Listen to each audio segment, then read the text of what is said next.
بسم اللہ الرحمن الرحیم۔ السلام علیکم ورحمۃ اللہ وبرکاتہ۔ آج ہم جس واقعے کا ذکر کریں گے وہ ہے حضرت حاتم اسم رحمۃ اللہ علیہ کے 33 برس میں 8 مسائل کا حصول۔ اس واقعے کو شروع کرنے سے پہلے اگر آپ نے اس چینل کو سبسکرائب نہیں کیا تو پلیز اس کو سبسکرائب کر دیں، اور اگر ویڈیو اچھی لگے تو بیل کا بٹن پریس کر دیں تاکہ اس قسم کی مزید ویڈیوز آپ تک بر وقت پہنچ سکیں۔ تو چلیں شروع کرتے ہیں۔ حضرت حاتم اسم رحمۃ اللہ علیہ کو جب اپنے مرشد حضرت شفیق بلخی رحمۃ اللہ علیہ کی خدمت میں رہتے ہوئے 33 برس گزر گئے تو ایک دن حضرت شفیق بلخی رحمۃ اللہ علیہ نے ان سے پوچھا، حاتم تمہیں میرے پاس رہتے ہوئے کتنا عرصہ ہو گیا؟ عرض کیا 33 برس۔ حضرت شفیق رحمۃ اللہ علیہ نے پوچھا کہ ان 33 برسوں میں کیا سیکھا؟ فرمایا 8 مسئلے۔ حضرت شیخ بلخی رحمۃ اللہ علیہ نے فرمایا اِنَّ لِلَّهِ وَإِنَّا إِلَيْهِ راجعون۔ اتنی طویل مدت اور صرف 8 مسئلے، معلوم ہوتا ہے کہ تمہاری عمر راہ کہاں گئی۔ حضرت حاتم رحمۃ اللہ علیہ عرض کی کہ اے استاد محترم، میں جھوٹ بولنے سے طبعاً نفرت کرتا ہوں، فی الواقع میں صرف 8 مسائل ہی حاصل کر سکا۔ حضرت شفیق رحمۃ اللہ علیہ نے فرمایا اچھا تو وہ کون سے 8 مسائل ہیں؟ ذرا میں بھی تو سنوں۔ حضرت حاتم رحمۃ اللہ علیہ نے عرض کی کہ پہلا مسئلہ یہ ہے کہ میں نے لوگوں کو دیکھا کہ ایک شخص کسی خاص شے کو محبوب رکھتا ہے جو تا دم مرگ اس کے ساتھ رہتی ہے۔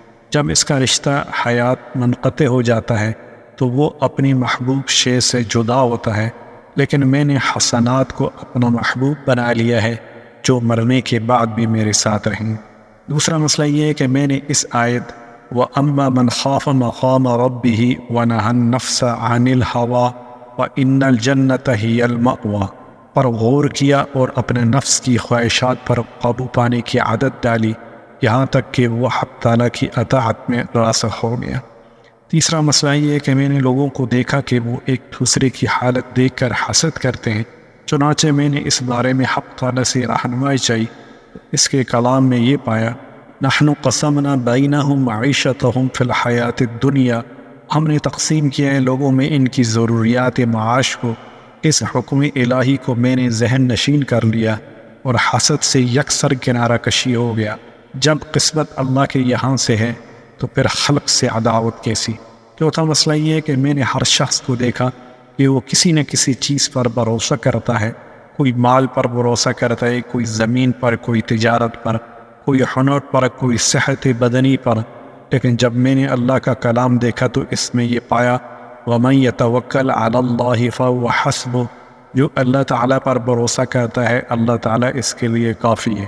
پانچواں مسئلہ یہ ہے کہ میں نے لوگوں کو دیکھا کہ وہ اپنے حسب و نسب، مال و منال اور جاہ و منصب پر نازاں ہیں۔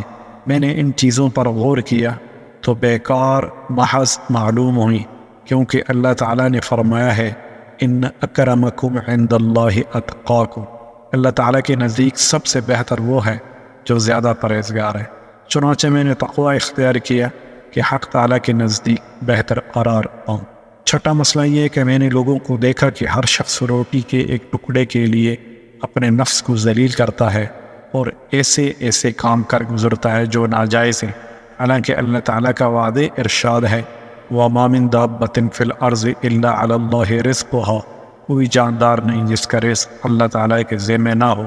میں نے یہ یقین کر کے کہ میں بھی اس مخلوق میں شامل ہوں جس کا رزق اللہ تعالیٰ کے ذمہ ہے، حصول رزق کے لیے ادھر ادھر دوڑنا بھاگنا ترک کر دیا اور حق تعالیٰ کے حقوق ادا کرنے کے لیے اپنے آپ کو وقف کر دیا۔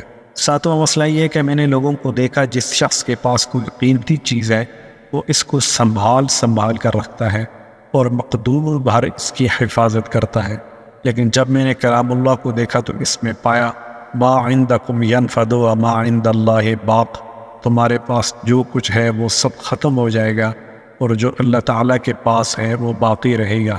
بس اپنی دانست میں جس چیز کو میں نے قیمتی پایا اس کو اللہ تعالیٰ کی طرف پھیر دیا تاکہ اس کے پاس موجود رہے۔ آٹھواں مسئلہ یہ ہے کہ میں نے لوگوں کو دیکھا کہ وہ زمین پر فساد برپا کرتے ہیں اور ایک دوسرے کا گلا کاٹتے ہیں۔ میں نے کلام الہی کی طرف رجوع کیا، اس میں یہ پایا ان الشیطان لکم عدو فاتخذوہ عدوا، انما یدعو حزبہ لیکونوا من اصحاب السعیر، شیطان تمہارا دشمن ہے، اس کو دشمن سمجھو، وہ اپنے گروہ کو اس کی طرف بلاتا ہے تاکہ دوزخی ہو جائے۔ چنانچہ میں نے صرف شیطان کو اپنا دشمن سمجھ لیا اور باقی سب مخلوق کی عداوت ترک کر۔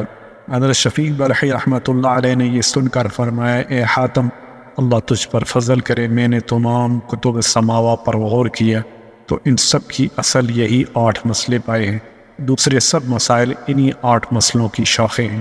بے شک اگر ہر مسلمان ان 8 اصولوں کو اپنی زندگی کا حصہ بنا لے تو یقیناً اس کی دنیا و آخرت سنور سکتی ہے۔ دعا ہے کہ اللہ تعالی ہم سب کو ان 8 مسئلوں پر عمل کرنے کی توفیق عطا فرمائے، آمین یا رب العالمین۔ والسلام علیکم ورحمۃ اللہ وبرکاتہ۔